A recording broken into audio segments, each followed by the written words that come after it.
Hello everyone, welcome back to my channel. কেমন আছো তোমরা সবাই? আশা করছি সবাই খুব ভালো আছো। ভিডিওটা স্টার্ট করার আগে, আমি কোথায় যাচ্ছি সেটা বলার আগে আমি তোমাদেরকে এটাই বলবো যে এখনও যারা আমার চ্যানেলটাকে সাবস্ক্রাইব করোনি, প্লিজ একটা সাবস্ক্রাইব করে দাও। তোমরা একটা সাবস্ক্রাইব, একটা লাইক করলে আমি কিন্তু অনেক মোটিভেট হই ইউটিউবে ভিডিও বানানোর জন্য। তো প্লিজ আমার চ্যানেলটাকে সাবস্ক্রাইব করে দিও। তো কোথায় যাচ্ছি সেটা কিন্তু আমি ভিডিওর শেষে গিয়ে বলবো।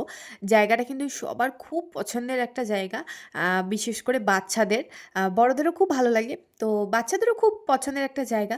তো দেখো আমরা আমাদের এখান থেকে ট্রেনে করে গেলাম দমদম।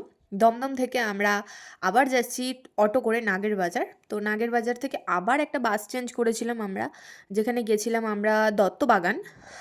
দত্তবাগান থেকে আবারও একটা বাস চেঞ্জ করেছিলাম। দেন তারপরে আমরা আমাদের লোকেশনে, মানে যেখানে আমরা ঘুরতে গিয়েছিলাম সেখানে কিন্তু আমরা পৌঁছে গিয়েছিলাম। ঠিক আছে? তো দেখো পুরো ভিডিওটা, খুব ভালো লাগবে। আর এটা দত্তবাগানে নামার পর একটু ভিতর দিকে বাস স্ট্যান্ডটা ছিল। তো সেখানে যেতে যেতেই দেখছিলাম এই ক্রিসমাস ট্রিটা, মানে এত সুন্দর করে এখানটা সাজিয়েছিল। ও আচ্ছা, তোমাদের তো বলতেই ভুলে গেছি আমি কোন দিন গিয়েছিলাম। আমি গিয়েছিলাম 25 ডিসেম্বর, আমাদের যেটা বড়দিন বলি আমরা। তো সেই দিন তো চারিদিকে একদম মানে খুব সুন্দরভাবে ক্রিসমাস পালন করা হচ্ছিলো সব জায়গাতে। তো এইখানে আমিও কিন্তু ড্রেসটা পরে নিয়েছি ক্রিসমাসের। আমার ড্রেসটার মধ্যেও কিন্তু একটা সান্টা ছিল, সান্টা গিফট দিচ্ছে এরকম একটা ইউনিক টাইপের ছিল।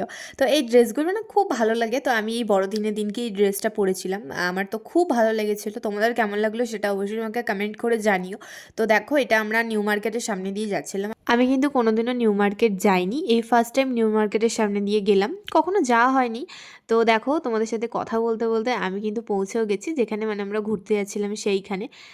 হ্যালো, এই জাস্ট বাস থেকে নামলাম, এখন আমরা চিড়িয়াখানার সামনেই আছি।